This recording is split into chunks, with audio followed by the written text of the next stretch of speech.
नमस्ते आचार्य जी। हाँ जी, नमस्ते जी। और सभी को मेरी नमस्ते जी।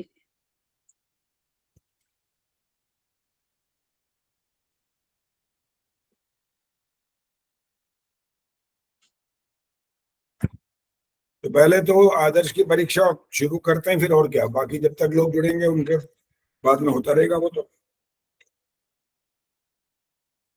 चलो जी, तैयार हो जाओ जी आदर्श जी। आचार्य जी मंत्र नहीं बोलेंगे आज? गुरु शिष्य मंत्र नहीं देंगे? बिल्कुल बोलेंगे जी, बोलेंगे। ये तो उनको इंजन स्टार्ट करने के लिए बोला, तैयार हो जाए मतलब। ये है सत्यार्थ प्रकाश नवम समुल्लास।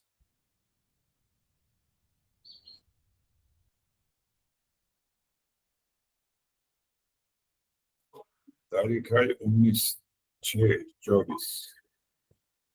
आचार्य जी नमस्ते। नमस्ते जी।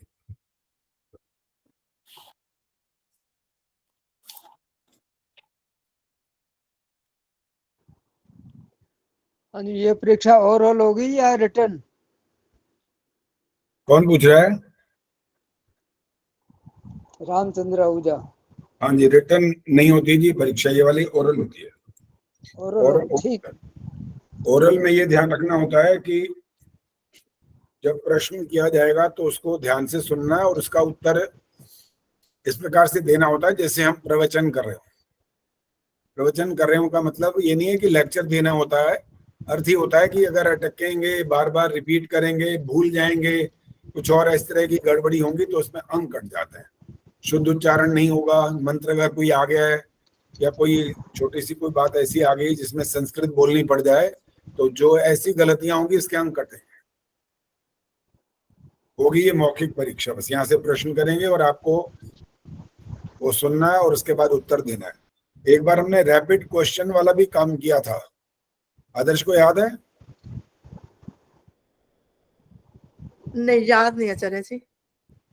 रैपिड का मतलब पता है ना क्या होते हैं? तो धड़ाधड़ बस प्रश्न किया और उत्तर मिलना चाहिए, अगर नहीं तो अगला प्रश्न आ जाता है सामने। तो ये वाला कार्यक्रम भी आगे बनेगा भी, जहां से प्रश्न किया और तुरंत उत्तर देना है इसके, उसके बाद इतना नहीं, मतलब 5 सेकंड तो मिलेंगे, लेकिन इसका अर्थ ही नहीं होगा पहले सोच में बैठ जाए, एक बार फिर बोलना चाहिए, नहीं चलेगा। उसमें एक प्रश्न किया, अगर आप उत्तर नहीं दे पाए तो अगला प्रश्न आ जाए, उसमें 0 अंक लग जाएंगे। नमस्ते जी। नमस्ते जी, नमस्ते जी। चलो जी, आदर्श ही करवाएंगे मंत्र भी, आप ये बोलेंगे पहले। आदर्श जी मंत्र करवाओ। हाँ जी। ओम सहना भवतु सहनौ भुनक्तु सह वीर्यं करवावहै तेजस्विना वधितमस्तु मा विद्विषावहै। ओम शांति शांति शांति।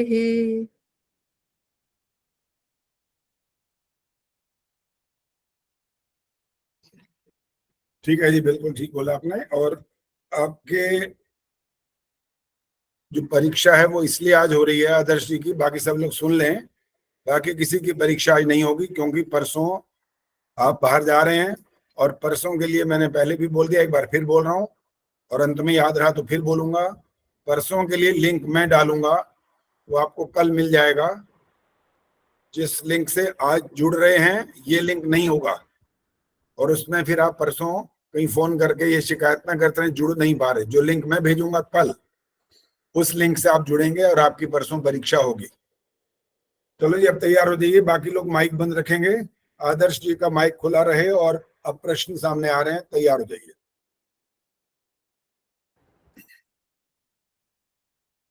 पहला प्रश्न है आपका, हाँ जी। अविद्या के 4 भाग कौन कौन से हैं?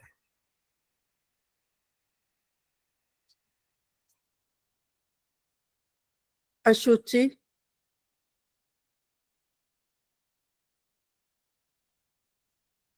मिथ्या भाषण, चोरी, अपवित्र में पवित्र, बुद्धि, दुख में सुख बुद्धि, अनात्मा में आत्मा और अनित्य में नित्य। जैसे शरीर हमारा हमेशा रहने वाला नहीं है।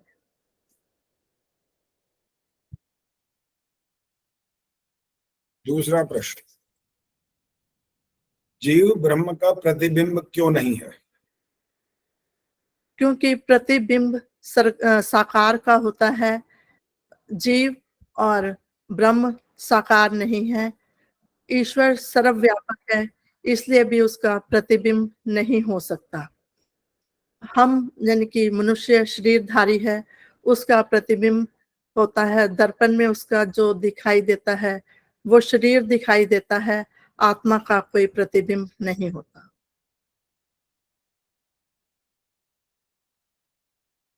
आदर्श जी कहीं आजकल प्रवचन देना शुरू कर दिया है क्या? नहीं आचार्य जी, कुलभूषण जी को ही देती हूँ।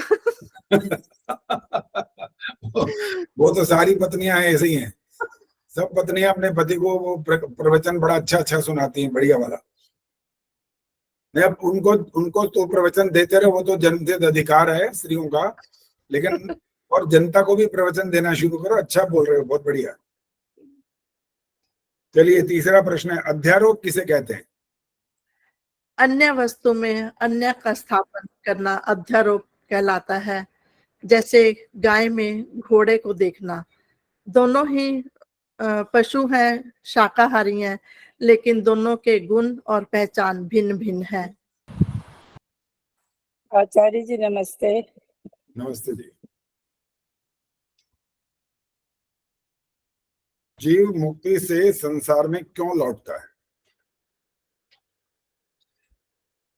भरा खजाना कितना भी भरा हो, जब निकालते जाएंगे तो एक दिन वो खाली हो जाएगा। इसी प्रकार सभी लोग अगर मुक्ति में चले जाएंगे, कोई संसार में वापस नहीं आएगा, तो सृष्टि का बनना बंद हो जाएगा। और एक बात और भी है कि सीमित कर्मों का फल भी सीमित ही होता है। चलिए अंतिम प्रश्न आ गया, अब तो गंगा नहाने वाले हो बस। न्याय दर्शन के अनुसार उत्तर उत्तर के छूटने पर पूर्व पूर्व छूट जाता है, वो क्या होता है? इसका मतलब ये है कि पीछे वाला हमारा छूटने से आगे वाला हमारा स्वयं ही छूट जाता है। जिस प्रकार ये 5 चीजें होती हैं, जन्म, दुख,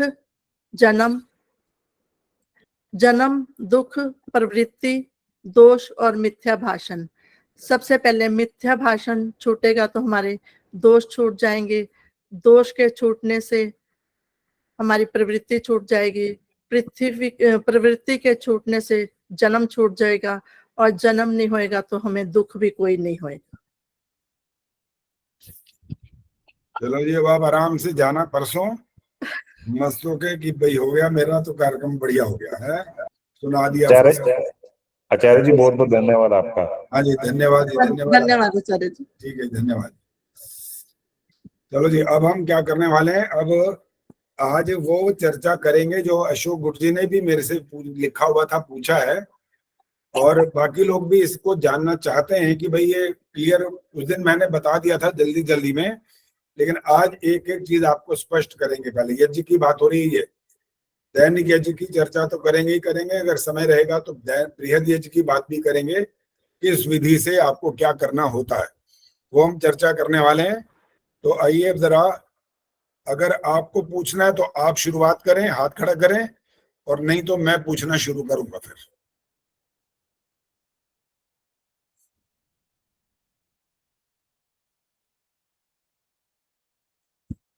कैमरा भी ऑन रखो भाई सारे लोग। अशोक गुट जी ने जो पूछा था, अशोक जी आप बोल के पूछो मेरा एक बार। अशोक जी से शुरुआत कर रहे हैं, वो पूछेंगे पहले, जो उन्होंने प्रश्न लिख करके भेजा हुआ है मंत्रोदय पर। अब वो बोल करके बताएंगे कि वो क्या पूछना चाहते हैं। गुरुजी नमस्ते। हाँ नमस्ते जी। गुरुजी है ना, यज्ञ हम 2 टाइम करते हैं, सुबह भी करते हैं और शाम को भी करते हैं। हाँ, सुबह जो करते हैं उसमें शाम वाली आहुतियां नहीं देते, ठीक और है। जो शाम को करते हैं उसमें सुबह वाली आहुतियां नहीं देते।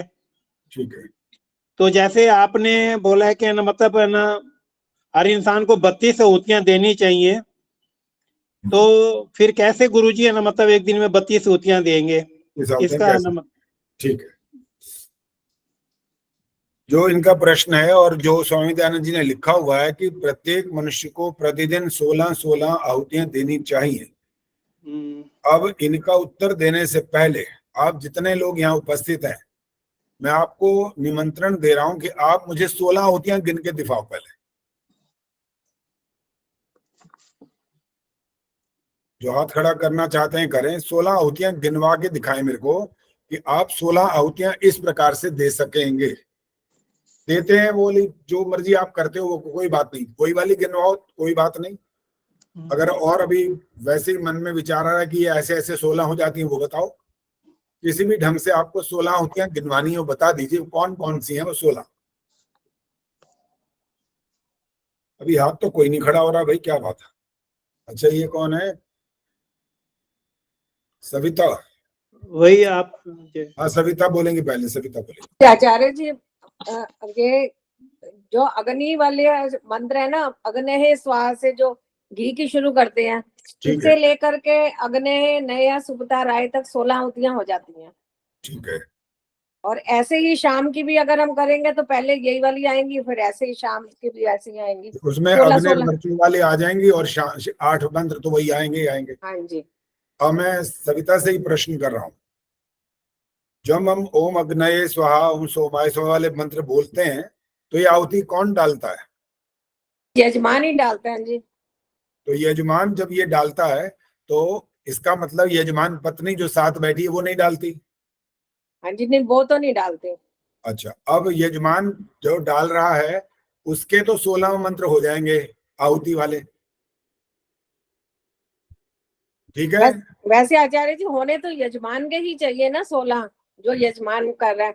अगर पत्नी भी करना चाहती है तो वो भी यजमान बन सकती है, दोनों घी का पात्र भी रख सकते हैं, फिर वो सामग्री का चक्कर पड़ जाता है। फिर अपने आप ही तो बता रहे हो, उत्तर अपने आप ही दे रहे हो फिर। और नहीं, ऐसा दिमाग में आपने, आए। अगर आपने कहीं ऐसा देखा हो कि यजमान पहले घी डाल रहा है और थोड़ी देर में सामग्री की आहुति डालने लगता है, ऐसा होता है कभी? जब अकेले करते हैं तब करते हैं आचार्य जी ऐसे। अकेले करते हैं तब उस समय घी की आहुति नहीं डालते फिर बाद में? नहीं, घी की डालते हैं, फिर साथ में सामग्री की, मतलब इसमें तो घी की डालते हैं जब सामग्री वाली शुरू हो जाती है।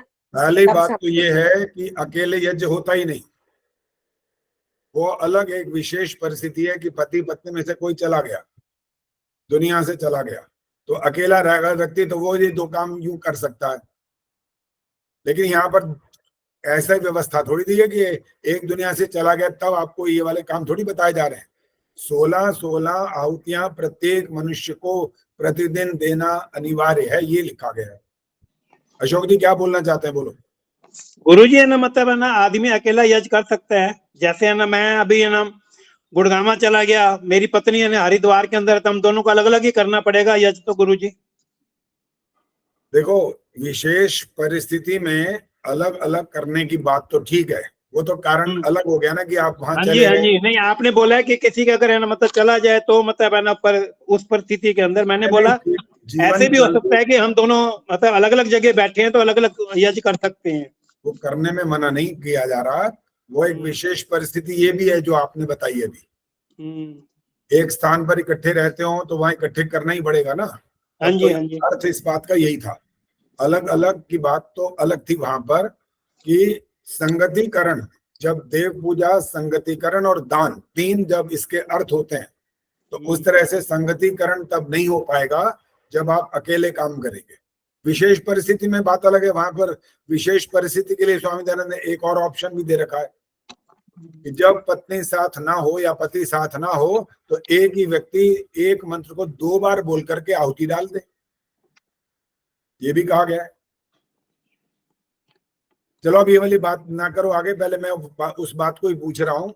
सविता से जो बात चल रही थी कि 4 अगर घी की आहुतियों की बात हम यजमान के द्वारा डाल रहे हैं और आगे 12 जब आहुतियां डालते हैं तो वो 16 होती है। लेकिन जो यजमान पत्नी है या जो यजमान यानी घी डाल रहा है, दूसरा व्यक्ति नहीं डाल रहा है, चाहे वो पुरुष हो या स्त्री हो, तो दूसरे की तो 16 काउंटिंग हो ही नहीं पाएगी। इस हिसाब से 16 आहुतियों को किस तरह से गिनेंगे? आप अगर पहले वाली जो और आती है हम दे रहे हैं, पंच घृताहुति भी दे चुके हैं, घी की भी तो 5 आहुतियां दे चुके हैं वहां पर, तो हम 16 की काउंटिंग नहीं दिखा सकते। सामग्री सहित कह रहा हूं, 16 नहीं गिना सकते आप। और अभी आपने जो प्रश्न किया था उसका उत्तर अभी दूंगा कि 16 कैसे की जाएंगी फिर वो। पहले तो ये वाली बात स्पष्ट कर रहा हूं कि सामग्री सहित 16 आहुतियां नहीं बनेगी। घी वाली 4 मिलाओगे तो 16 हो जाएंगी। फिर जब इस प्रकार से दोनों मिलकर के जब एक समय में इकट्ठे बैठ के हवन कर रहे हैं तो तब भी पत्नी की तो 16 नहीं होने वाली, अगर पति यजमान बनकर घी की आहुति डाल रहा है तो अब इस बात से ये अर्थ निकल आया कि 16 की काउंटिंग वाला संभव नहीं हो पा रहा। एक व्यक्ति के लिए हो रहा है, दूसरे के लिए नहीं हो रहा। तो अब इसमें हम उस चर्चा को ज्यादा ना करके कि 16 आहुति देना अनिवार्य है, उसका तरीका ये ढूंढेंगे कि महर्षि दयानंद ने लिखा है यदि और अधिक आहुति देना चाहें तो गायत्री मंत्र और विश्वानी देव मंत्र से आप जितनी आहुतियां देना चाहें दे सकते हैं। तो एक हल तो ये निकल आया। अब 16 का उस 16 और 16 वाले पे अटकने वाली बात न करें आप, क्योंकि 16 आपके किसी भी दृष्टिकोण से 16 दोनों की आहुतियां सिद्ध नहीं हो पाएंगी। अधिक करो वो आप कर सकते हो, लिखा है जितनी चाहो आहुतियां दो।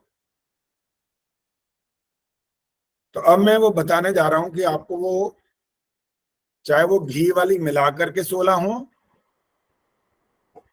जैसे भी हो वो मैं बताऊंगा अब आपको कि आपको दोनों समय अलग अलग यज्ञ करना हो तो वो कैसे आप 16 आहुतियों को गिनोगे और शुरुआत कैसे करनी है।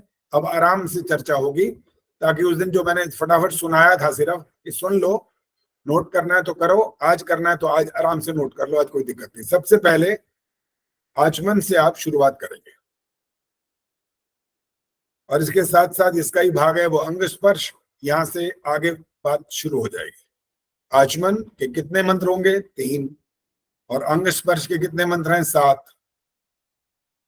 इसके बाद आपके जो 8 मंत्र हैं ईश्वर स्तुति प्रार्थना उपासना के, उन मंत्रों का आप पाठ करेंगे। यहाँ पर स्वाहा नहीं करना होता और यहाँ पर आंखें बंद करके बैठना होता है। और अगर स्वामी दयानंद जी के शब्दों को देखें तो वहां लिखा है कि एक व्यक्ति उच्च स्वर से शुद्ध मंत्रोच्चारण करे और शेष लोग सुने। इसका अर्थ यही था कि सब लोग शुद्ध उच्चारण नहीं करते, सब करना चाहें तो मेरे शुद्ध उच्चारण सीखो, करो, सारे बना नहीं है बोलने में। क्योंकि जो इकट्ठा कार्यक्रम होता है, सामाजिक कार्यक्रम होता है, तो वहां एक साथ बोला जा सकता है, वहां संभावना है। जैसे भजन में भी होता है, भजन एक बिना गा रहा होता है, फिर दूसरी बार में बाकी लोग मिलके गा लेते हैं। लेकिन प्रवचन में तो ऐसा नहीं होता ना, प्रवचन वाला तो एक व्यक्ति बोल रहा होता है, सब सुनते रहते हैं, पीछे तो ही दोहराते हैं। कहीं कहीं एक आधा मंत्र का कुछ भाग बुलवाना हो तो बुलवा सकते हैं, वो विशेष बात होती है।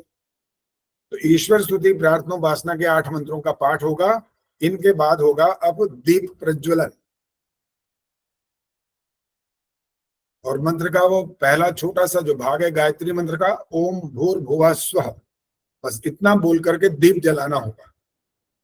और इसके पश्चात फिर आप अग्न्याधान, इस दीपक से कपूर में जब जलाएंगे इसको चम्मच में रख करके, और मंत्र जब समाप्त हो जाएगा तब आप इसको यज्ञ कुंड में अग्नि को स्थापित कर देंगे। ये अग्न्याधान कहलाएगा। और इसके बाद फिर होगा अग्नि समिंधन। छोटी छोटी समिधाएं लगाइए, पतली पतली समिधाएं लगाइए ताकि वो अग्नि प्रज्वलित होना प्रारंभ हो जाए। यहाँ पर स्वाहा नहीं बोलना होता, और छोटी छोटी समिधाएं लगाओ, और अगर घी डालने की आवश्यकता पड़ जाए तो घी भी डाल सकते हैं, लेकिन स्वाहा बोलने की बात नहीं है यहाँ पर साथ में। इसके बाद समिधा धान के 4 मंत्र होंगे और 3 आहुतियां आप देंगे। पहले मंत्र से 1 आहुति, दूसरे और तीसरे से दूसरी आहुति समिधा की, और चौथे मंत्र से तीसरी। और इसमें जो लिखा गया है वो भी ध्यान रखना होता है, समिधा को घृत में डुबोकर। अब अधिकांश लोग करते क्या है, जब ये अग्नि थोड़ी सी प्रज्वलित होती है तो घी गर्म करना शुरू करते हैं वो, घी का पात्र वो डंडी वाला होता है, उसको लेकर के वो घुमाते हैं चम्मच बीच बीच में और गर्म करना शुरू करते हैं। और यहाँ पर लिखा गया कि समिधा धान की जो 3 समिधाओं की आप आहुति डालोगे, वो समिधा घृत में डुबो करके आपने डालनी है। तो घृत में डुबोगे कब? जब घृत गर्म होगा। इसका अर्थ ये नहीं कि इतना बड़ा पतीला लेकर के बैठो उसमें समिधा डूब जाए, ये अर्थ नहीं है। अर्थ ये कि चम्मच से उसको अच्छी तरह नहला दो उस समिधा को, ये घृत में डूबी हुई कहलाएगी। ये 4 जब मंत्रों से 3 आहुतियां आपने समिधा की दे दी हैं, तो इसके बाद अब आए पंच घृताहुति का नंबर आएगा। ओम ऐं तै धुमात्मा, एक ही मंत्र बोला जाएगा 5 बार। और इसके बाद आएंगे 4 मंत्र जिनको जल प्रसेचन के मंत्र बोलते हैं। सबसे पहले पूर्व दिशा में डालेंगे जल आप। तो यजमान को ध्यान रखना होता है सबसे पहले। मान लो 2 व्यक्ति बैठे हैं, कहीं कहीं 4, 5, 6, 8, 10 भी होते हैं परिवार में। तो यजमान के सामने वाली जो दिशा, जिस तरफ पूर्व दिशा में मुख करके बैठा है, तो दाईं ओर से बाईं ओर, बाईं ओर का मतलब है जहां दीपक रखा होता है, ईशान कोण बोलते हैं उसको, इस तरह से जल डालना होता है। हवन कुंड के आगे की तरफ वहां बढ़कर, वो पूर्व दिशा। ओम अदितेनु मन्यस्व, ये मंत्र बोलने के बाद डालना होता है, ये और ध्यान रखना है। और ज्यादातर करते क्या है, जैसे ही ओम अदितेन शुरू हुआ और डालना शुरू कर दिया जल। और फिर वहां चौधरी एक नहीं था, चौधरी सारे ही होते हैं, सब एक दूसरे को बोलने लगते हैं। एक मना करता है, कहता है जी आप बैठो, मेरे को पता है। दूसरा ऐसे उसका जवाब देता है। तो कोई शांति से किसी की बात को, जो ठीक बात भी, सुनने को राजी नहीं होता। तो इसीलिए आपको सारी विधि विधान बताया जा रहा है कि क्या करना चाहिए। और इसका प्रमाण ये है कि जब आप पूरा, जब आहुतियां देने की बात करते हो, चाहे वो घी हो, चाहे सामग्री की आहुति हो, चाहे समिधा की आप आहुति डाल रहे हो, तब आप करते क्या है, जब पूरा मंत्र समाप्त होता है तब आप वो प्रक्रिया करते हैं। लेकिन जब जल सिंचन शुरू करते हैं तब आपका ये व्यवस्था भंग हो जाती है। तब आप क्या करते हैं, ओम अदितेनु मन्यस्व, मंत्र बोला और मंत्र के साथ काम शुरू कर दिया। नहीं, गलत है ये बात। जब मंत्र पूरा समाप्त हो जाए आराम से, अब जल डालिए। और दक्षिण से उत्तर की ओर पूरा जल वहां तक डालना होता है। इतना सा जल नहीं रखना होता कि अपने आप चला जाएगा, अपने आप नहीं। यहाँ पर एक भाव छिपा होता है, और भाव ये छिपा होता है कि आप एक भगवान से यहाँ प्रार्थना भी कर रहे होते हैं। और वो प्रार्थना ये होती है, अंधकार को छोड़ते हुए मैं प्रकाश की ओर आगे बढ़ूं। ये प्रार्थना आप वहां कर रहे होते हैं। इसके बाद जब दूसरा जल सिंचन करते हैं तो यजमान के अपनी तरफ, ये पश्चिम दिशा होती है, तब भी ऐसे करना है, दाईं ओर से बाईं ओर। ओम अनुमते मन्यस्व, ये मंत्र समाप्त हो, अब जल डालिए। इसके बाद उत्तर दिशा में नंबर आने वाला है। ओम सरस्वत्यनुमन्यस्व बोलने के बाद यजमान अपने बाएं हाथ से बाईं तरफ से सीधे ओर, जहां पर आपने जो दीपक रखा था वहां तक जाना होता है। ओम सरस्वत्यनुमन्यस्व, ये मंत्र के बाद जल सिंचन करें। इसके बाद आता है जो अंतिम मंत्र। यहाँ पर तो सारे के सारे गड़बड़ करते हैं। बाकी में तो मंत्र छोटा सा होता है, किसी को पता लगता ही नहीं है कि मंत्र के बाद किया है कि मंत्र के साथ साथ प्रक्रिया कर दी। यहाँ तो मंत्र शुरू हुआ नहीं, ओम देव सविता, वो जल डालना शुरू। और वो सोचते हैं कि मंत्र समाप्त होने पर जल भी समाप्त हो जाना चाहिए देना। ये भी गलत तरीका है। मंत्र पूरा समाप्त हो जाए तब जल डालना शुरू करें। पूर्व से प्रारंभ करके दाईं ओर की तरफ आना, यजमान के दाईं ओर की तरफ, ऐसे उसके अपने सामने की ओर आएगा और फिर उत्तर दिशा से होते हुए पूर्व में जाकर के समाप्त होगा। ये चौथा जल सिंचन। जल सिंचन तक आपकी सबकी विधि यही चल रही होती है।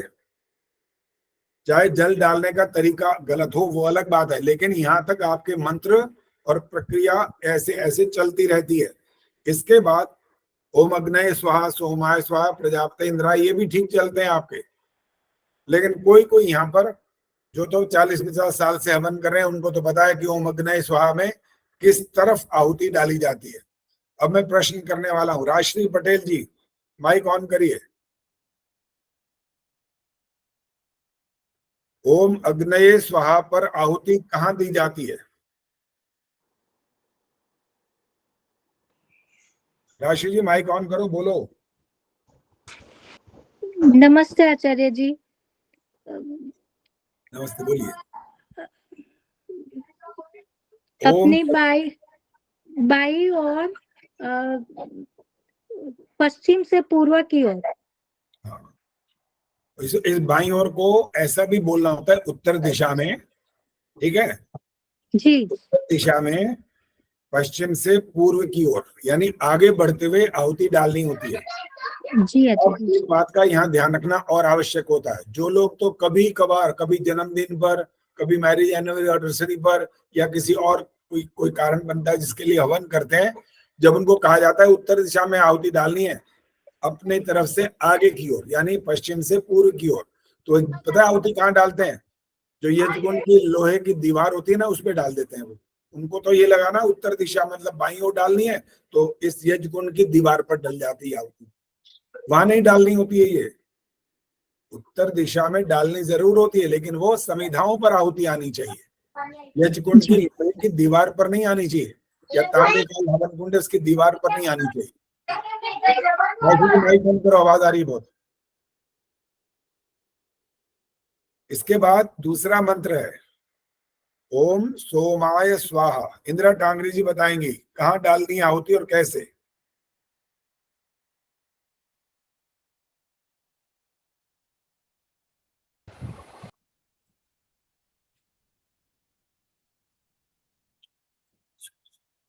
यजमान के दाईं ओर,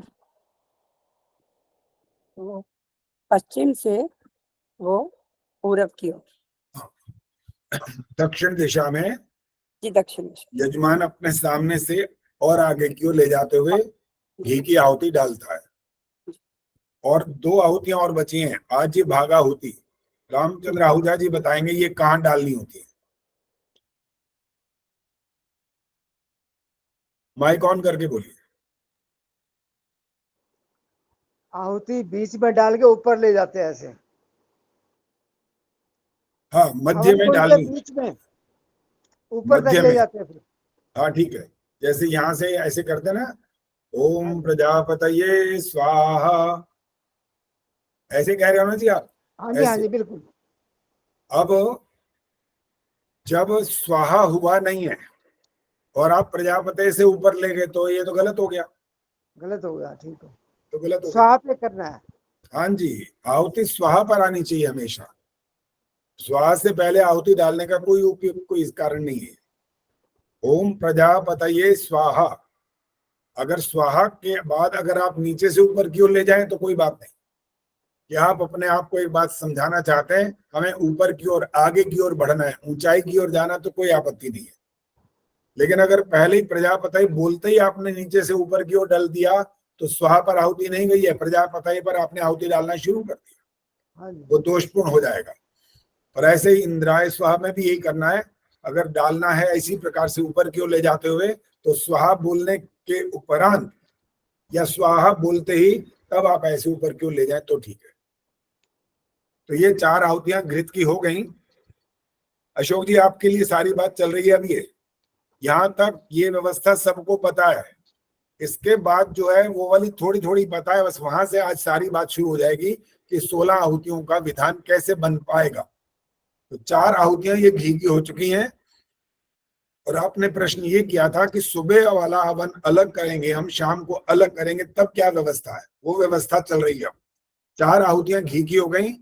अब ओम सूर्यो ज्योतिर्ज्योति सूर्या स्वाहा, ये 4 जो आहुतियां हैं ये और यहाँ पर होंगी, ये सामग्री और घी की मिलाकर होंगी। अब ये 8 हो गई। और 8 आहुतियां जो दोनों समय की होती है ना, सायंकाल की भी और प्रातः काल में भी देनी होती हैं, तो 8 आहुतियां ये सामग्री और घी की मिला करके ये 16 आहुतियां बन जाएंगी। और इसके बाद जैसे शुरू में बाजे और है ना, मतलब है ना, आजे भाग्य होती, ये 4 मिला लें फिर इनको, मतलब। हाँ जी, अभी सायंकाल वाली पूरी बात दोबारा करेंगे, चिंता न करिए। प्रातः काल में ये वाले 4 घी वाली आहुतियां हुई, 4 सूर्य ज्योति वाली और 8 दोनों समय की इकट्ठी वाली, ये 16 आहुतियां हो गई। इसके बाद अगर आप और अधिक करना चाहें तो कुछ लोग ओम त्र्यंबकम यजामहे ये बोलते हैं, कोई स्वस्ति न इंद्रो वृद्धश्रवा बोलता है, कोई ओम तच्चक्षुर्दे बोलता है, कोई अमसुतामया वरदा बोलता है, कोई कितना ही मंत्र बोलता है, कोई गायत्री मंत्र बोलता है, कोई विश्वानिधि मंत्र बोलता है। देखो 16 आहुतियां तो आपने इस प्रकार से गिन ली है। आप जिन मंत्रों से और आहुति देना चाहें आप दे दीजिए। और लेकिन यहाँ पर आपको स्वीकृत आहुति नहीं डालनी होती है। वहां के लिए आपको वहां पर ऑप्शन नहीं दिया गया है कि आप चाहें तो डालें चाहें तो ना डालें, यहाँ नहीं है।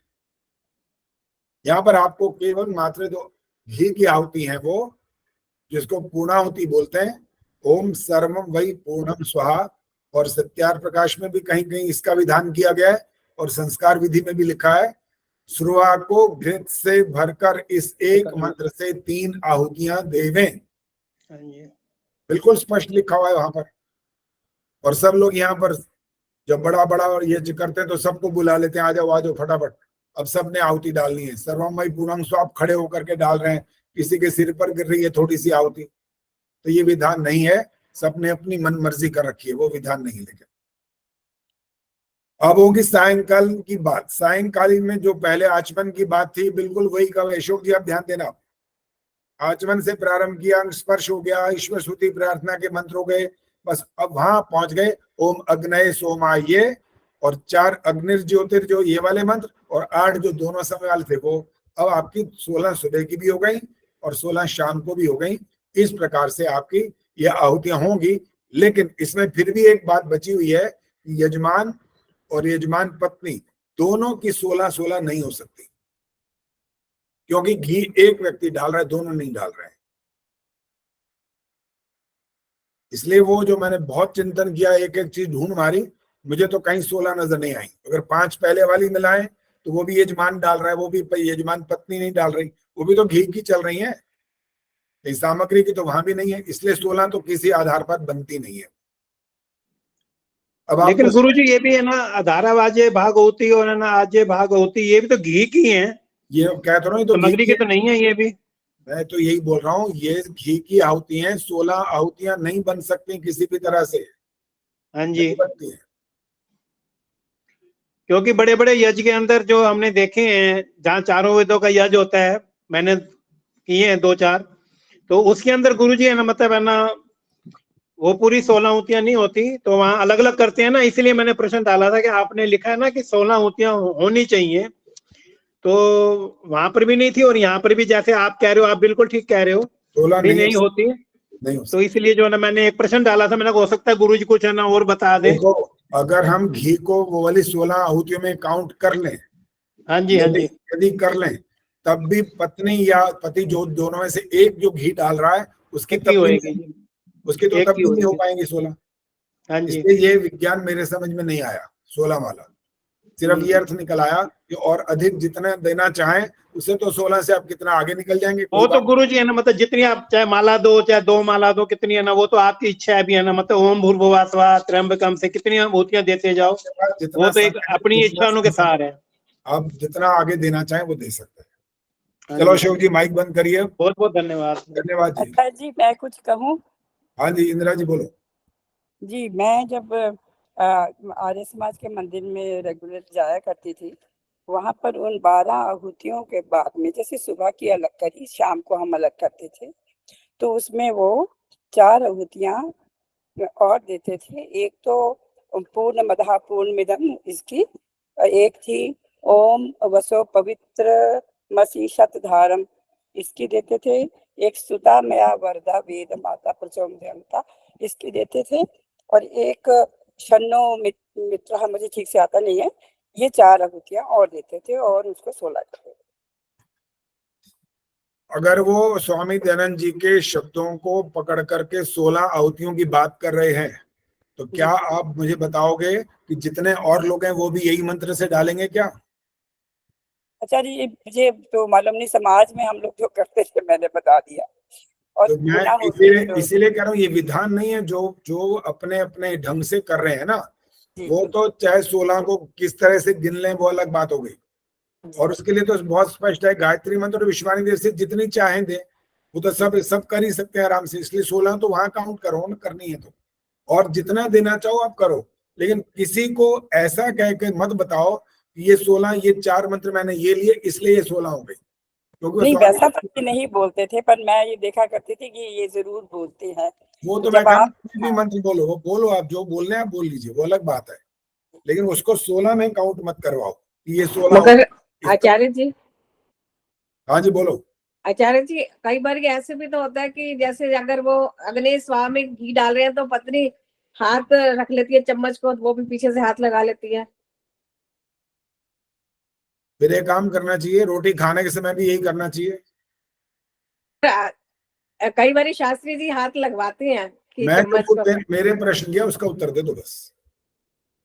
नहीं, वो तो सही बात है कि वो तो खुद, जब तक हम खुद नहीं करेंगे। फिर ये तो रोटी खाने के टाइम भी ऐसे हाथ रखो और आपके पेट में आ जानी चाहिए फिर तो।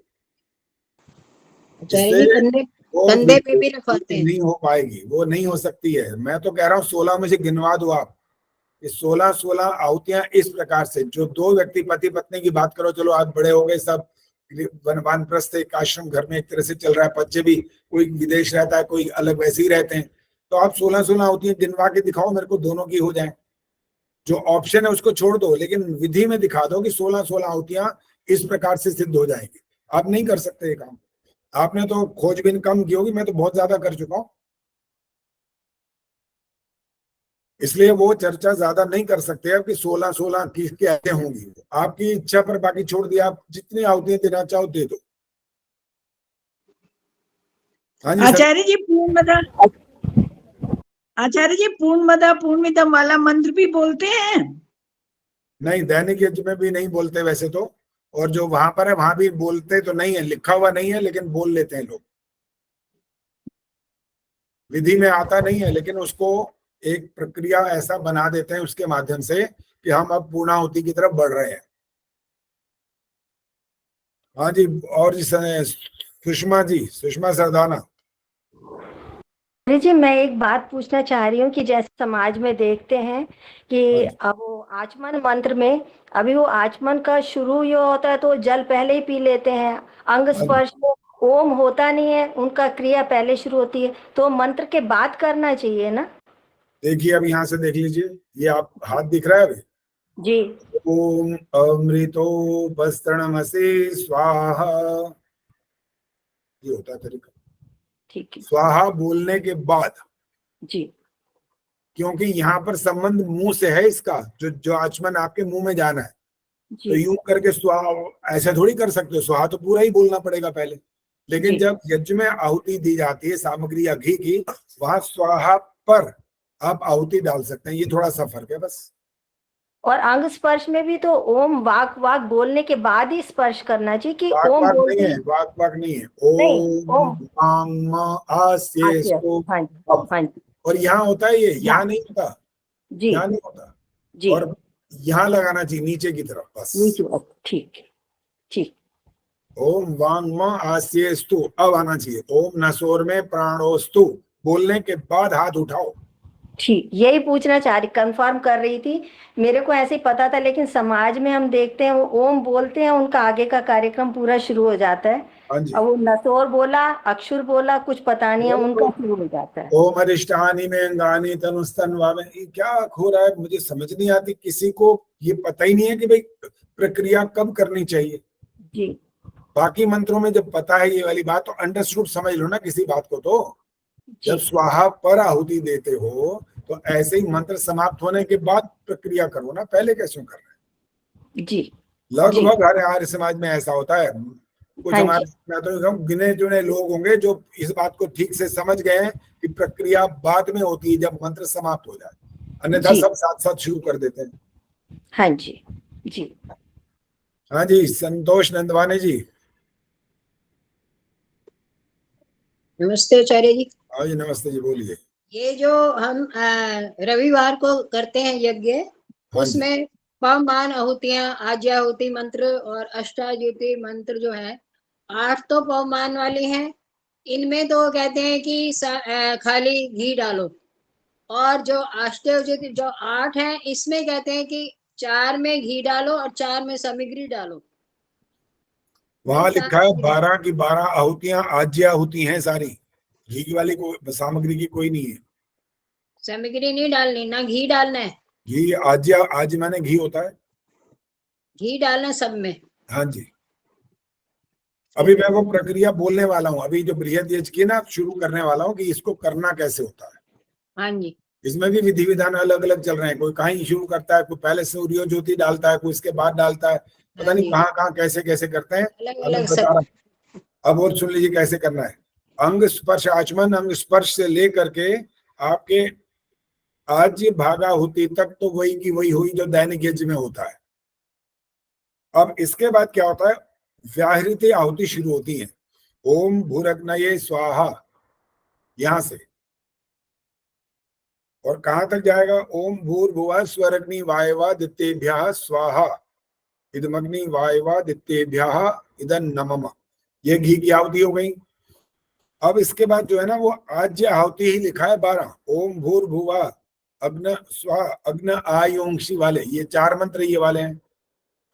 और इसके बाद है ओम त्वन्नो अग्नि वाले 8 मंत्र। तो ये 16 की 16 आहुतियां घी की हैं। यहाँ पर सामग्री की आहुति नहीं होती है अभी भी। अब इसके बाद जब त्वन्नो अग्नि वाले जो सारे सब मंत्र हो गए, अब आपको ओम सूर्य ज्योतिर्ज्योति अब शुरू हो जाएगा।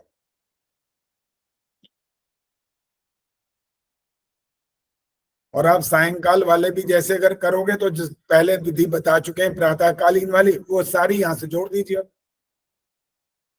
यानी ये सूर्य ज्योतिर वाले जब समाप्त हो जाएंगे, 8 मंत्र वो भी जो सायंकाल और प्रातःकाल के दोनों हैं। उसके बाद फिर ओम अग्नये सोमाय स्वाहा प्रजापति इंद्राय वाले फिर आएंगे घी वाले, और फिर सायंकाल वाले मंत्र जुड़ेंगे, और अंत में आएगी स्विष्कृत आहुति,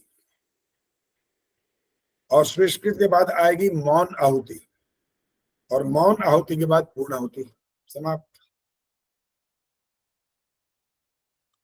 आचार्य जी ये वो जो वृहद यज्ञ होता है द्वार का जो, तो उसमें दैनिक वाले बाद में करते हैं, दैनिक यज्ञ की आहुतियां बाद में देते हैं, इसका मतलब। देखो इसके अंदर जगह अगर आप संस्कार विधि ढूंढोगे ना, वहां आपको कोई पता ही नहीं लगेगा कि कहाँ किसके साथ करना क्या है जी। और ये पता न लगने के कारण से सबने अपनी अपनी विधि बना रखी है।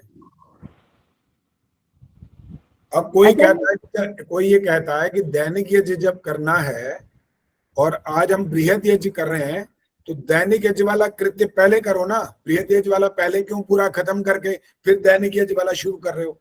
तो किसी के समझ में ये बात पूरी आ नहीं सकती है कि पहले ये करेंगे पहले वो करें। आचार्य जी एक बार दैनिक यज्ञ और वृहद यज्ञ में अंतर क्या है, ये पूरा स्पष्ट कर देंगे। अभी बता दिए, ये इतने सारे मंत्र बताए तो हैं, ये जो 16 मंत्र और जोड़े हैं घी वाले, यही ये अंतर है बस, बाकी तो वही है सारे के सारे। और उसमें वाचन और शांतिकरण भी बोले जाते हैं।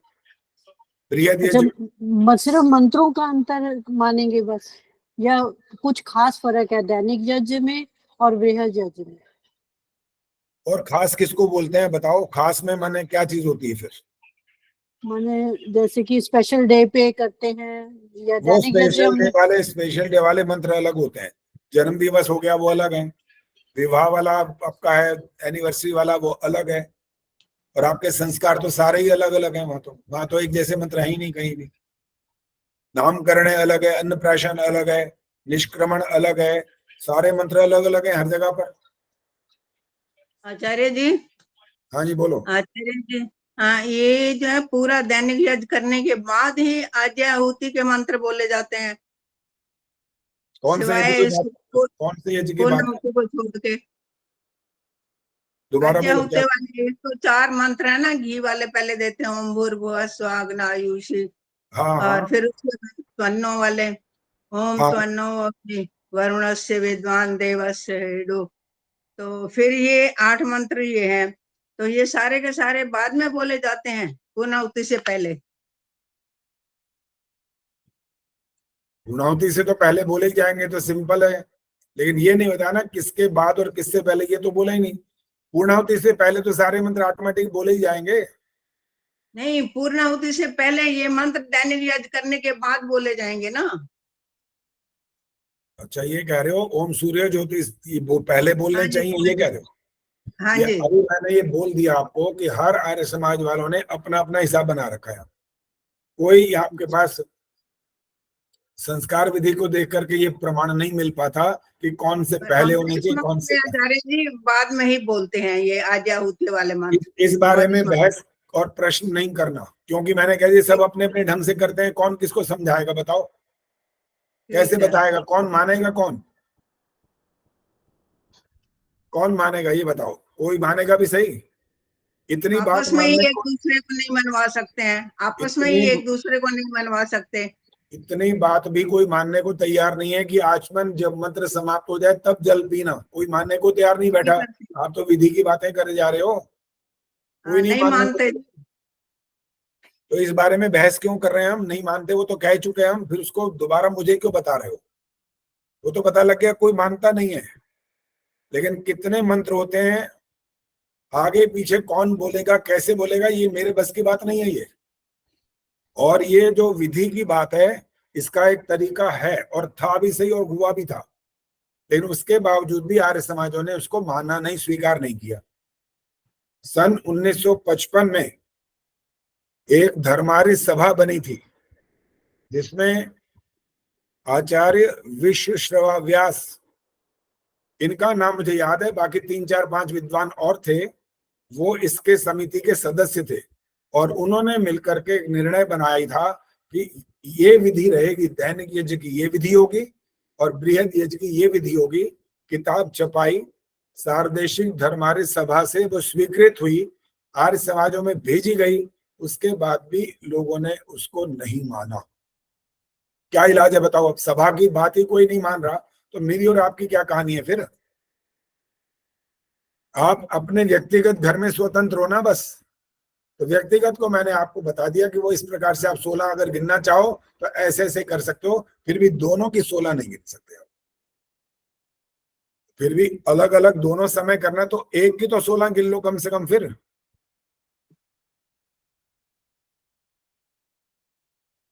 एक व्यक्ति की तो 16 गिन सकते हैं ना, 4 घी वाली हो गई और 12 वो हो गई। सायंकाल को भी ऐसे ही करोगे तब उसकी इस प्रकार से 16 हो जाएंगी बस। हाँ जी, अब स्पष्ट है कि कुछ और बात पूछनी है कोई इस बारे में?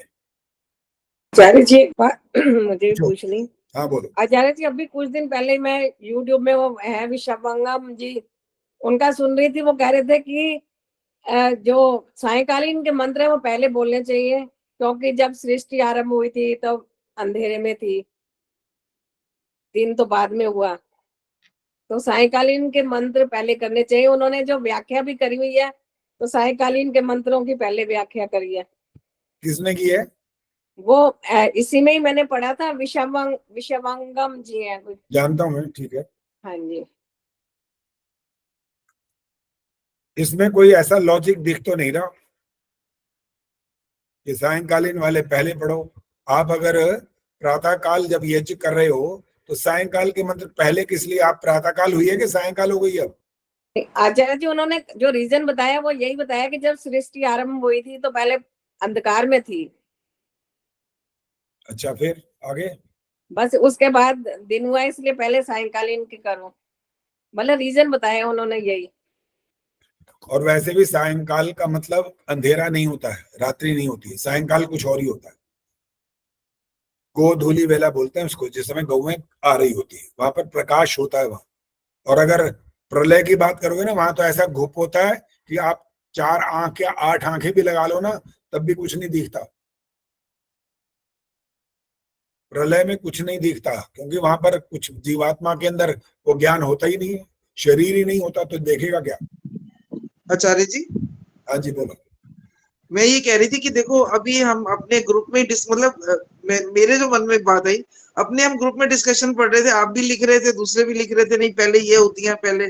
तो मुझे तो यही लग रहा है जो आपने कहा ना कि इसके ऊपर चर्चा ना आप समाप्त कर देनी चाहिए, बाकी चीजों पे ध्यान देना चाहिए।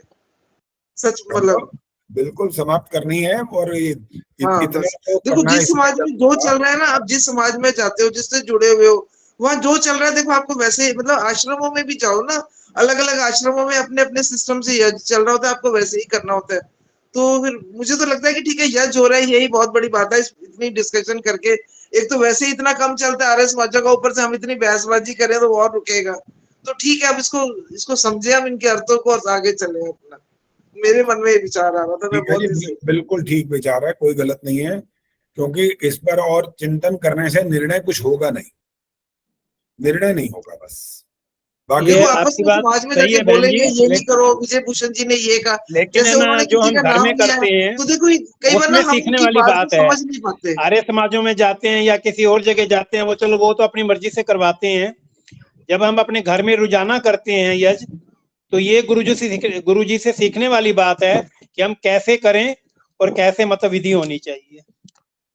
बहन मैंने अभी यही बात तो बोली थी कि अपने घर में तो आप स्वतंत्र हो ना करने में, वहां तो आप पर कोई बंधन नहीं है, और आपको भी यहाँ पर चर्चा करके बता दिया गया कि ऐसे कर लेना चाहिए, तो उसमें तो आपको कोई कुछ नहीं कह सकता। यहाँ तो कम से कम एक बात वो तो आवश्यक है, सुनना और समझना। और जो वहां की बात है कि आर्य समाजों में वहां पर इतना तो फिर भी कहना अनिवार्य होना चाहिए कि मंत्र समाप्त होने के बाद प्रक्रिया करो, वहां कोई दोष नहीं है, आपका कर्तव्य बनता है ये वाली बात उनको बताना। अगर वो नहीं कर रहे तो हम कोई उनसे बहस और लड़ाई झगड़ा नहीं कर रहे हैं, लेकिन अगर उनको एक विधि वाली बात नहीं आई समझ में, चाहे कारण कुछ भी रहा हो, उन्होंने जिससे सीखा वो गलत सीख लिया बेशक, तो आपके सत्य को ग्रहण करने और असत्य के छोड़ने में सर्वदा उद्यत रहना चाहिए। फिर दीवारों पर लिखने लायक है ना, फिर तो माना जब कुछ नहीं तो फिर ये लिखा क्यों हुआ है आपने? रोज किताबों में पढ़ करके बोलते किस लिए हमारे समाज में? इसलिए उनके साथ ये चर्चा करने में कोई बुराई कुछ नहीं है, लेकिन विधि विधान में क्रम तो हम नहीं बदल पाएंगे। वो कहेंगे ये वाला ठीक है, आपको कहिए ठीक है, उसकी बात नहीं कर रहे, लेकिन प्रक्रिया की बात तो करेंगे। जल सिंचन कैसे, किस दिशा से किस दिशा की ओर करो, ये तो कहेंगे, क्यों ना कहें। अगर वो नहीं मानते तो उनका दोष है, ये बस ये बताना तो फर्ज है हमारा, बताना पड़ेगा, बताना चाहिए। चलो जी, और कुछ किसी ने बात करनी है तो करिए। पद्मा चावला जी क्या बोलना है, बोलो। माइक ऑन आचार्य करो, जी, हाँ बोलो। आचार्य जी नमस्ते। नमस्ते। आचार्य जी, जब हमारे शास्त्री जी को हमने एक दो बार कहा भी, शास्त्री जी नहीं मानते, तो फिर हम कैसे कह सकते हैं किसी को? नहीं, वहां पर वैसे भी जब आप आर्य समाज में गए हैं और वहां पर एक को ये दायित्व सौंप दिया गया कि वो करवाएगा, और आप व्यक्तिगत रूप से अलग तो कह सकते हो उनको कि शास्त्री जी देखो ये पुस्तक है, ये स्वामी जी के विचार हैं, ये उनका निर्देश है, आप इसके अनुसार करवाएं। वो कहें जी मैं नहीं करवाता, बात खत्म हो गई। डंडा लेके कोई मारेंगे थोड़ी एक दूसरे को, ये क्यों नहीं करोगे? वो नहीं मानते तो नहीं मानते, खत्म हो गई बात। आपका मैंने अभी बोला घर में आपकी स्वतंत्रता है, वहां आप करो जो का आपको समझ में आ गया। वहां के लिए ज्यादा चिंता मत करो, ये नहीं मानते नहीं मानते, नहीं ना माने कोई बात नहीं, उसके लिए लड़ाई झगड़ा करने की जरूरत नहीं है। बहुत जगह पर ऐसे होते मुझे मालूम है, हर हर समाज में अपने अपने विधान बना रखे हैं। शुरुआत कैसे करता है कोई, कैसे कोई भजन से करता है, कोई बीच में व्याख्यान करता है, कोई फिर बीच में भजन करता है, वो कोई सर्वभवन्तु सुखिनः कुछ बोलता है, कोई कुछ बोलता है, पता नहीं क्या क्या बोलते हैं। यज्ञरू प्रभु हमारे जब बोलते हैं उसके अंदर वो वाला हो लाभकारी, उसमें क्या बोलते हैं आगे बताओ, याद है? प्राणधारी के जीवधारी के लिए लाभकारी को हवन कर प्राणधारी जीवधारी के, प्राणधारी के लिए। सब ज्यादातर जीवधारी बोलते हैं, जीवधारी ज्यादातर लोग बोलते हैं, जीवधारी हाँ हम प्राणधारी बोलते हैं, वो जीवधारी ही बोलते यही हैं। तो ये भी नहीं हाँ समझ जी। आया तो जीवधारी का मतलब क्या होता है बताओ। आचार्य जी, हाँ अभी ना जी। शिविर में भी ये बोल रहे थे ऐसे जीवधारी के लिए, मैंने बोला प्राणधारी बोलते हैं। कहते फिर आप क्या फर्क है, प्राणधारी क्या और फर्क है? जीवधारी हाँ एक ही तो है। दोबारा यही बोलना, कहते हैं। एक मिनट आदर्श दोबारा बोलो, क्या बोला है, मुझे क्लियर नहीं हुआ। मैंने बोला ना कि ऐसे बोलते कि लाभकारी हो हवन हर प्राणधारी के लिए, कह रहे क्या फर्क है, जीवधारी और प्राणधारी एक ही तो बात है। कौन बोला ये वाली बात? वहां पे शिविर में जो हवन करवा रहे हाँ हैं, के पुरोहित जी भी यही बोलते हैं, मैंने भी कहा था। अगर वो ये कह रहे हैं कि इसमें कोई फर्क नहीं है, तो बोलो जीव शब्द में और प्राण शब्द में अंतर है कि नहीं है, प्रश्न करना है ना उनसे। फिर बहुत बड़ा विद्वान अपने आप को समझ रहे हैं तो ये प्रश्न तो बनता है। धारी माने तो होता है धारण करने वाला। अब जीव का अर्थ क्या है और प्राण का अर्थ क्या है, दोनों एक हैं क्या? अगर दोनों का अर्थ एक ही है तो उनको तो नमस्कार करना पड़ेगा फिर जबरदस्त, साष्टांग दंडवत। यही बात है आचार्य जी, हमें ना उनको समझाना नहीं आता, ये हम आपसे सीखते हैं कि उनको कैसे समझाएं। वही ये प्रश्न बनता है कि प्राण और जीव शब्द का एक ही अर्थ है या अलग अलग है? वो कहते हैं एक ही है, मैंने भी कहा था, और विद्वान है काफी जिनको तो कहा था। उनको बोलो फिर कोई ऐसा उदाहरण दे दो ना जिसमें जीव और प्राण का एक ही अर्थ निकल रहा हो, कोई वेद का मंत्र का प्रमाण दो, और अपने मन का प्रमाण नहीं चाहिए। जो प्रमाण किसको मानेंगे हम? प्रमाण क्या अपने आप को प्रमाण मानेंगे? या मैं प्रमाण हूं? ये थोड़ी होता है। प्रमाण तो हमारे शास्त्र है, उसका प्रमाण दे दो। आचार्य क्या देना है? निर्मला जी क्या बोली, दोबारा बोलो। आंसर क्या देना है कि जीव और प्राण, उसमें क्या बताना? जिसमें जीव है उसमें प्राण भी होगा, ऐसा नहीं है आचार्य जी? देखो, धारी माने होता है धारण करने वाला। अब आप कह रहे हो हवन, हो लाभकारी हो हवन, हो हवन हर। अब जीवधारी की बात करते हैं पहले। हाँ जी। लाभकारी हो हवन हर जीवधारी के लिए, यानी जीव को धारण जिसने कर रखा है। किसने कर रखा है जीव को धारण? ईश्वर ने। शरीर ने धारण कर रखा है। नहीं, निर्मला देवी जी बोलेंगे, बाकी कोई नहीं बोलेगा। जीवधारी के लिए मतलब नहीं, अब ये नहीं बोलना। जो प्रश्न है उस पर अटको, पहले उसका उत्तर दो। जीव को किसने धारण कर रखा है, प्रश्न ये हो रहा है। ईश्वर ने धारण कर रखा है, तो आप ईश्वर हो इसका मतलब फिर तो। अच्छा, न जीव ने धारण कर रखा है प्राण तो आचार्य जी। हाँ, ये हुई ना बात। आप आ गए इस रास्ते पे। हाँ, जीव ने प्राण धारण कर सकता है, ठीक है आचार्य। चेतन जीवात्मा है, शरीर चेतन नहीं होता है। शरीर धारण नहीं करता, आत्मा शरीर को धारण करता है। हाँ जी, हाँ। तो लाभकारी हो हवन हर प्राणधारी के लिए। प्राणधारी मतलब प्राणों को जिसने धारण कर रखा है। कौन है वो आत्मा है। ठीक है। तो प्राणधारी बोलना पड़ेगा ना। जीवधारी को, जीव को धारण कौन करेगा भाई? जीव तो स्वयं है, धारण करने वाला है। ठीक है, अब समझ में आ गया आचार्य। हाँ जी। ये एक वो वेद की बोली रचाएं बोलते हैं कि ऋचाएं होनी चाहिए, वो भी कई बार गलती करते हैं। वेद की बोले क्या होना चाहिए? वेद की बोले ऋचाएं है ना वेद की। हाँ, तो रचाएं बोलते हैं कई। हाँ, रचाएं तो नहीं है वो। रचाएं वो यज्ञ रचाने वाला शब्द नहीं है ये। ऋचाएं है वो, ऋचाएं। ऋचाएं माने वेद मंत्र। हाँ जी, हाँ जी, ठीक है जी। और भी है, क्षमा करो अपराध सब कर दो भव से पार। पता नहीं क्षमा करो अपराध सब आर्य समाजियों को किसने सिखा दिया ये वाला बात? किसने लिख दिया? ये पल्ले नहीं पड़ा मेरे आज तक। अपराध क्षमा कर दो तो फिर पहले वाली में, अब नहीं है। नहीं, पुस्तक की बात हो नहीं रही है आज। पुस्तक में चलो आज लिख भी दिया गया, ठीक आ गया। चाहे दूर करो अपराध सब लिख भी दिया गया, तो भी बोलने वाले आज भी तो क्षमा करो अपराध सब बोलते ही जा रहे हैं। इसलिए ये तो कॉमन सेंस की बातें होनी चाहिए ना, कि सामान्य ज्ञान होना चाहिए कि हम बोल क्या रहे हैं। ये कोई इतनी बड़ी रहस्य की बात नहीं है कि कोई बहुत बड़ा विद्वान आएगा वेदों का, वो समझाएगा कि क्षमा करो अपराध सब। नहीं होता। दूर करो विश्वानी देव सवितर दुरितानी परासु बोलते हो आप। जितने दुर्गुण, दुर्व्यसन, दुष्संकल्प और दुख है, इनको दूर कर दीजिए। ये आप बोल सकते हैं। क्षमा कर दो कहाँ लिखा है बताना? और क्षमा कर दो आपने अगर कह दिया ना, तो फिर आप कोई उसके सगे ज्यादा रिश्तेदार तो लगते नहीं। सारी दुनिया ये बोलेगी क्षमा कर दो, और भगवान सबको क्षमा कर दें, तो अच्छा काम करेगा कौन? कोई नहीं करेगा अच्छा काम। फिर बोलो जी, गार्गी गुप्ता जी बोलिए। नमस्ते आचार्य जी, दीप्ति बोल रही हूँ जी। हाँ बोलो।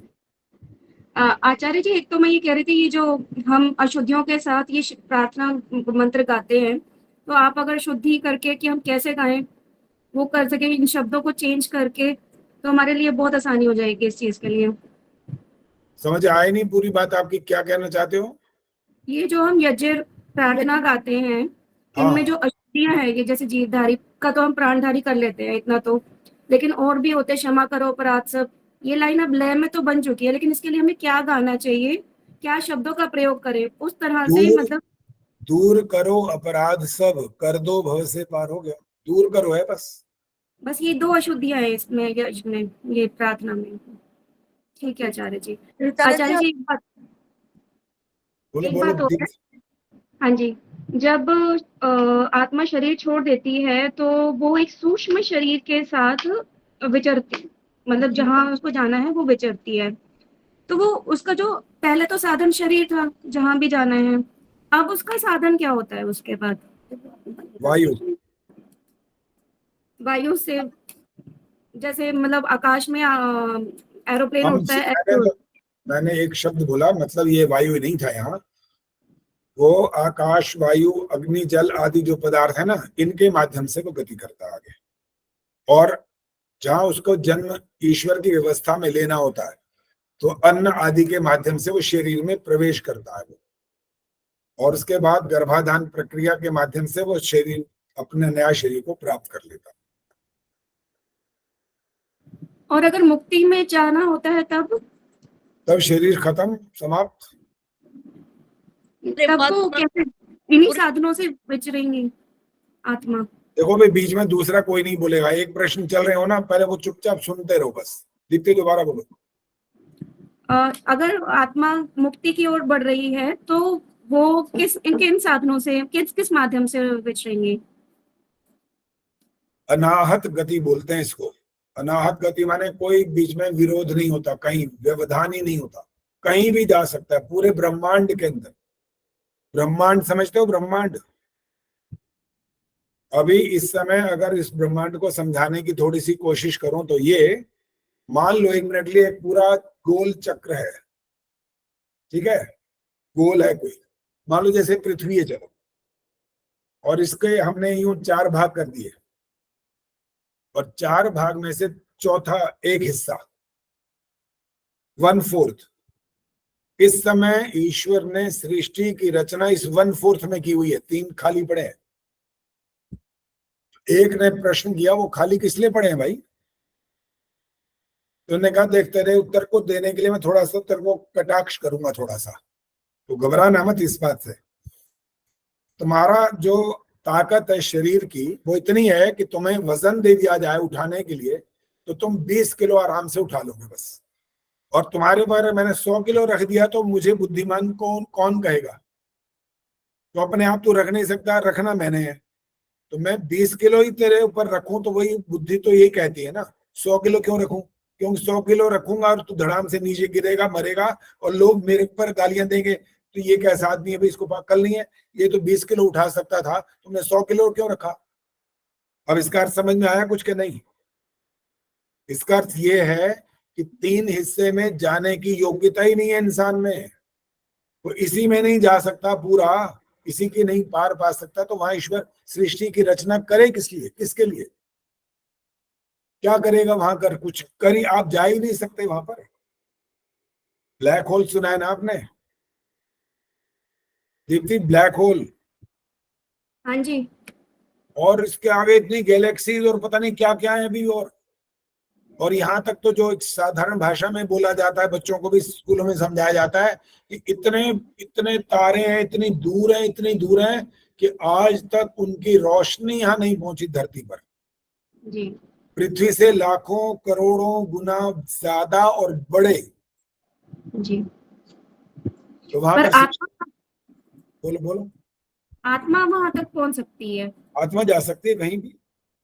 ठीक है। आत्मा को तो देखो, मान लो आपको एक मिनट समझाने के लिए बोल रहा हूँ, आपको ऐसा लगता है कि मैं अगर उड़ सकती तो मुझे कितना अच्छा लगता, मैं यूं ऐसे यूं करती नीचे आती ऊपर जाती, पर आकाश में खूब आराम से आनंद करती। आत्मा भी यही करती है, जहां चाहे वहां जाती है। ठीक है। तो कोई रोक नहीं सकता वहां पर, जो उसको आनंद लेना चाहे वो सब आनंद लेती है स्मृति मात्र से। खाती नहीं है, वहां ध्यान रखना, खाती नहीं कुछ भी, सिर्फ उसकी स्मृति उसके पास आती है। मान लो उसको आम का स्वाद लेना है तो उसने स्मृति में किया और आम का टेस्ट आ गया, खत्म। जी आचार्य जी, धन्यवाद आचार्य जी। खाना तो शरीर के साथ जुड़ा, आत्मा के साथ नहीं जुड़ा। वहां भोजन नहीं करती वहां पर, सिर्फ उसका एक संकल्प करना होता है, बस संकल्प किया और उसको वो आनंद आया बस। और दुख कब शुरू होता है? अभी जो दुख जन्म प्रवृत्ति आदि बोला आदर्श ने, ये तब होता है दुख जब जन्म हो जाता है। बस जन्म हुआ तो सारे रगड़े फगड़े शुरू। गर्मी भी लग रही है, सर्दी भी लग रही है, प्यास लग रही है, भूख लग रही है, बुखार हो रहा है, ये बीमारी होगी, आज ये ऑपरेशन कराना है, आज बच्चे को तकलीफ हो गई, आज स्कूल नहीं गया, आज बस नहीं आई, आज लेट हो गया, आज एक्सीडेंट, हर बात में दुख चुका है, हर बात। और ये सारे बखेड़े खत्म सिर्फ वहीं खत्म होता है जहां पर मोक्ष होता है, बाकी जगह नहीं होता। चाहे राजा महाराजा के यहाँ पैदा हो जाए तब भी नहीं होता।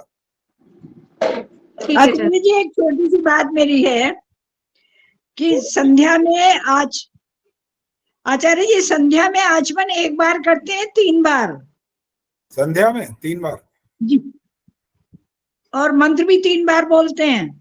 नहीं, ओम शन्नो देवी बोलते हैं बस।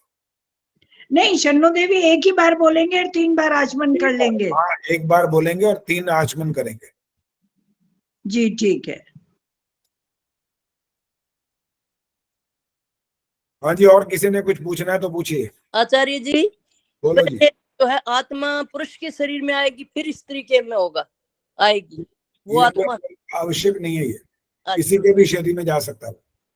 ठीक है, धन्यवाद। हाँ जी, और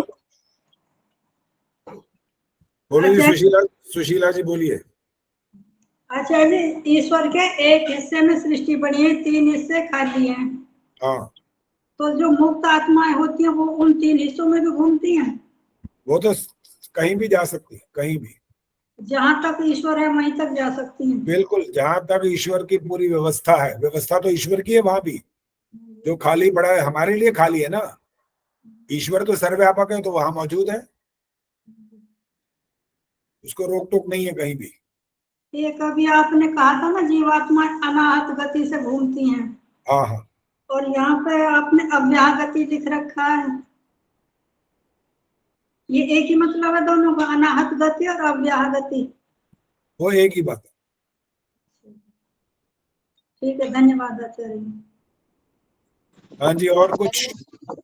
आचार्य जी एक मैं पूछूं? हाँ जी, सुषमा जी बोलिए। मैं संतोष नंदवानी। अच्छा, पहले सुषमा जी कह रही थी, उसके बाद आप बोलना। अच्छा, सुषमा कुमार जी बोलना है? हाँ जी नमस्कार सर जी। बोलिए सर जी 2-3 प्रश्न पूछने होते हैं। पूछो पूछो।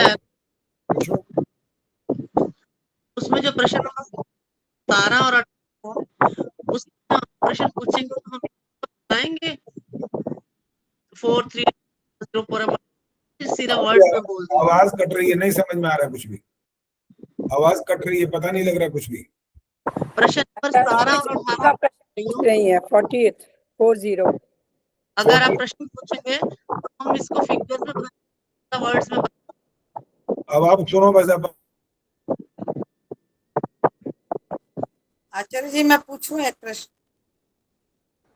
आचार्य जी आपका माइक म्यूट कर दिया था, मैंने कहा उनकी आवाज नहीं आ रही इसलिए शायद। आचार्य जी आपका माइक ऑन कर। हाँ जी चलो सुषमा जी, अब सुनो 40वां प्रश्न का उत्तर। प्रश्न है, मध्यम तमोगुणी किन जन्मों को प्राप्त करते हैं? मध्यम तमोगुणी हाथी, घोड़ा, शूद्र, लेच, निंदित कर्म करनेहारे, सिंह, व्याघ्र, वराह अर्थात सूकर के जन्म पाते हैं। क्या कहना चाहते हो इसमें? क्या माइक ऑन करो। आचार्य जी इन्होंने 17-18 का पूछा है। ये 40वां कौन बोला था मेरे बीच में? 17 और 18 का पूछा। 40वां कोई बोला तो ये बोलना पड़ा मेरे को। इसको फिर से बता दीजिए। अब इसको छोड़ो जी, अब 17-18 सुनो। हाँ जी 17वां सुषमा जी, 17वां अहोरात्र किसे कहा गया है? इनकी संख्या कितनी है? 2 सहस्त्र चतुर, माइक बंद कर दिया करो उसके बाद। 2 सहस्त्र चतुर्युगियों का एक अहोरात्र कहता है, अर्थात 43,20,000 वर्षों की एक चतुर्युगी, और 2000 चतुर्युगियों का मतलब आगे इतने वर्ष लिखे हुए 8 अरब 64 करोड़ वर्ष, अर्थात सृष्टि का जन्म और सृष्टि का प्रलय, ये होता है अहोरात्र। 8 अरब 64 करोड़ मतलब सृष्टि के बनने में लगते हैं? नहीं और नहीं, दोनों को मिला के ना, यही शंका थी, दोनों को मिला। तो आप सृष्टि के बनने में क्यों बोले? नहीं, मैं आपसे क्लियर कर रही थी सिर्फ। 4 अरब 32 करोड़ वर्ष बनने में नहीं लगते ना, बिगड़ने में लगते हैं। इसका उत्तर सुनो, 4 अरब 32 करोड़ वर्ष तक सृष्टि बनी रहती है और 4 अरब 32 करोड़ वर्ष तक सृष्टि का प्रलय काल होता है। बनने और हाँ, बिगड़ने यही क्लियर करना था। ठीक है आचार्य जी, धन्यवाद। चलिए ठीक है। अगला 18वां प्रश्न, परांत काल किसे कहा गया? परांत काल अर्थात मुक्ति का काल, 30 अहोरात्रों का एक महीना, ऐसे 12 महीनों का एक वर्ष, ऐसे 100 वर्षों का एक परांत काल होता है। ये सारा मैंने गुणा उणा करके बताया तो बन गया 31 नील 10 खरब 40 अरब वर्ष। तो मैं ये पूछूंगी, जब आप ये प्रश्न पूछेंगे तो हमें बताने पर अर्थात 31 नील 10 खरब ये बताना होगा। हाँ हाँ, जितना ये हिंदी में लिखा हुआ है ये बता देना, गुणा वड़ा छोड़ देना बेशक। आचार्य जी लास्ट वाला बता। लास्ट वाला आचार्य जी। आचार्य जी लास्ट वाला के कितना टाइम वो रहता है मुक्ति में? लास्ट वाला माने क्या मतलब? लास्ट वाला का क्या लास्ट है? वाला ये 31 नील 10 खरब 40 अरब। क्या पूछ रहे हो आप? बता तो रहे हो, फिर पूछ क्यों रहे हो? नहीं, ये पूछ रही हूँ कि बीच में भी मल्टीप्लाई कर रखा है, उसको तो नहीं बताना ना, आखिर में बताना है ना कि इतना समय वो मुक्ति में रहता है। हाँ, इतना ही बताना। परांत काल किसे कहा गया है? आप ये जो ऊपर हिंदी में लिखा हुआ है उतना ही बता दो, काफी है। हाँ, वो सारा बता के फिर वो पूरा आगे बताओ या बताएंगे ना कि बताओ, कोई बात 31 नहीं, वो नील। बहुत गुणा जो लंबी चौड़ी कर रखी है सिर्फ आपको बताने के लिए की गई है। ये इस तरह से इसका व्यवस्था है बस। एक आचार्य जी प्रश्न नंबर 22 आचार्य जी ये नहीं बताएंगे कि 31 नील 10 खरब 40 अरब, ये नहीं बताएं? बताओगे तो और नंबर मिल ही जाएंगे, कटेंगे तो नहीं। रोशनी बोलेंगी, ठीक है, रोशनी, धन्यवाद। बस रोशनी बोलेंगी। आचार्य जी जरूरी नहीं है आचार्य जी नमस्ते। 2 प्रश्न रह गए। भाई जिसका आचार्य नाम जी, बोले ना नमस्ते। वो बोला करें, बाकी चुप हो जाया करो। रोशनी बोलेगी अब। आचार्य जी छठा एक बार बताना प्रश्न। छठा प्रश्न, हाँ, जीव ब्रह्म का प्रतिबिंब क्यों नहीं? प्रतिबिंब होता है साकार का। गीता बोलना नहीं था अभी। साकार का प्रतिबिंब होता है। जैसे आप वो शीशे में सामने देखते हो ना, तो आपको क्या दिखाई देता है? रोशनी बताएंगी क्या दिखाई देता है सामने? हाँ जी, हमारे शरीर की शक्ल दिखाई देगी। जो आपकी शरीर दिखाई देगी। शक्ल है। शक्ल किसकी है? शरीर की, आत्मा की तो शक्ल शरीर नहीं। की। हाँ जी, तो प्रतिबिंब कैसे हो सकता है उसका? जीव हाँ जी, तो ये ब्रह्म का प्रतिबिंब नहीं है। ब्रह्म का प्रतिबिंब का मतलब वो ब्रह्म नहीं है, वो अलग है। जीव अलग है, ब्रह्म अलग है। हम शीशे में देखते हैं तो अपने आप को क्या दिखता है? शरीर, आत्मा तब भी नहीं दिखता। तो जीव और ब्रह्म एक जैसे नहीं है, एक दूसरे से बिल्कुल भिन्न है। इसका वैदिक त्रैतवाद का सिद्धांत आपको ये बात की पुष्टि करता है कि ईश्वर, आत्मा, प्रकृति तीनों अलग अलग, तीनों अनादि सत्ताएं, कोई कभी चीज इनमें से बनी नहीं, और जो चीज बनी नहीं वो बिगड़ती नहीं, और कोई इनमें से एक दूसरे का बनाने वाला हो ही नहीं सकता, ना है। इसलिए प्रतिबिंब नहीं है। आचार्य जी चौथा प्रश्न, आप शरीरधारी है इसलिए दर्पण में आपका प्रतिबिंब दिखाई नहीं, तो इसका आपका मतलब जीव लिख दें, जीव शरीरधारी है। दोबारा बोलो, क्या बोला? दोबारा बोलो। इसमें अगली लाइन जो है ना, लास्ट वाली, ये लिखी हुई है, आप शरीरधारी है इसलिए दर्पण में आपका प्रतिबिंब दिखाई पड़ता है। हाँ हाँ, तो इसमें जीव, इसका मतलब जीव शरीरधारी है।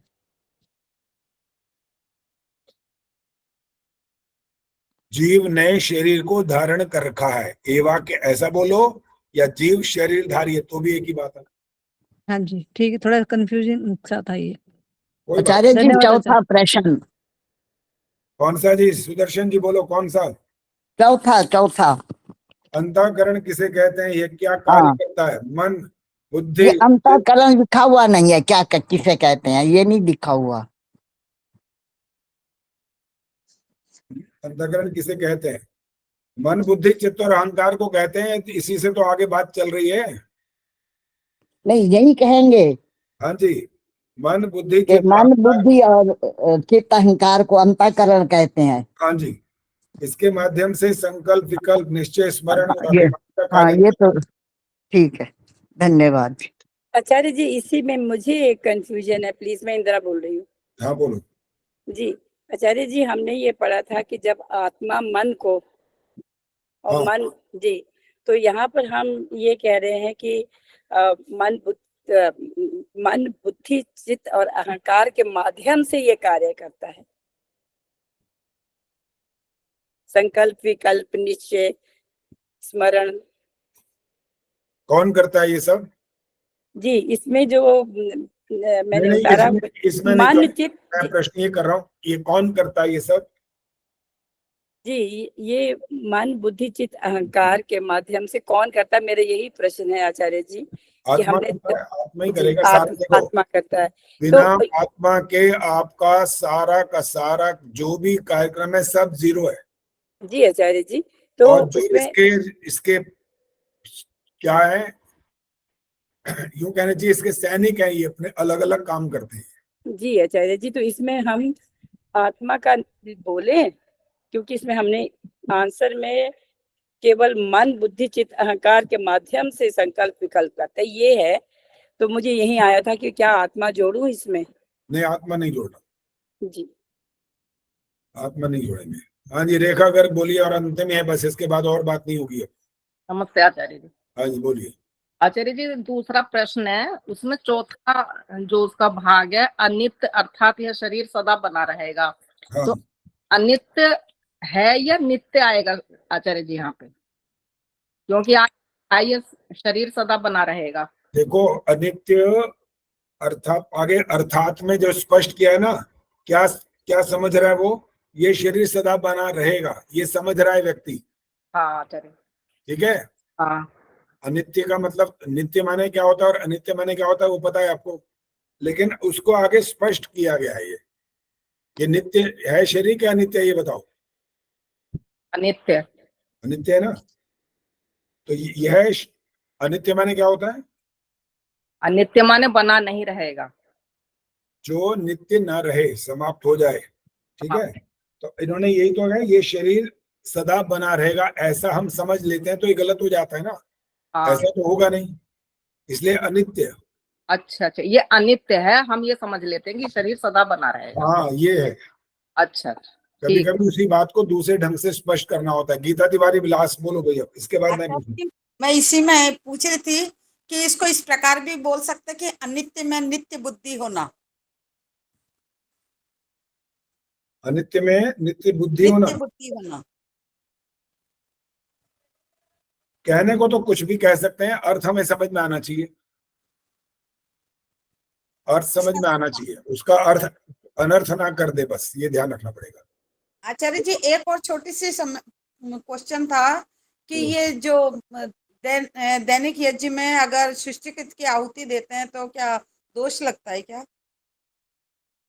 देखो, ये आप व्यक्तिगत स्वतंत्रता का सदुपयोग करो दुरुपयोग करो, वो आपकी अपनी बुद्धि पर है। जब नियम बता दिए तो नियम ये है, उसमें आपको आहुति नहीं देनी होती है, और आप देना चाहो तो आपकी मर्जी है, फिर अब क्या करें इसके बाद? जब नियम बता दिए, नियम में है कि नहीं देनी होती है आपको उसकी। देखो, इसको एक प्रकार से यूं समझ लो तो आपको जल्दी समझ में आएगा। आपको 3 रोटियों की रोज इच्छा होती है, 3 रोटी खानी है, लेकिन आप कहोगे मैं चौथी खा लूं तो क्या फर्क पड़ेगा? तो खा लो, फिर क्या फर्क पड़ेगा पता लग जाएगा। जी ठीक, समझ में आ गया जी आचार्य जी। कब उदाहरण से जल्दी समझ में आता है जी। चलो अब और कोई बात नहीं करना, हो गई एक बात खत्म, अब समय हो गया। अब शांति पाठ होगा और परसों आपको लिंक अलग मिलेगा, कल डाल दूंगा लिंक में, उस लिंक से आप जुड़ोगे और आपकी परीक्षा होगी, ध्यान रखिएगा। शांति पाठ। ओम शांतिरंतरिक्षम शांति, पृथिवी शांतिरापः शांतिरोषधयः शांति, वनस्पतयः शांतिर, विश्वे देवाः शांतिर, ब्रह्म शांति, सर्वं शांति शांतिरेव शांति, सामा शांतिरेधि। ओम शांति शांति शांति। जो बोले सो अभय। सद्गुरु महर्षि दयानंद की, भारत माता की, आर्य समाज, वेद की ज्योति, का झंडा वैदिक ध्वनि।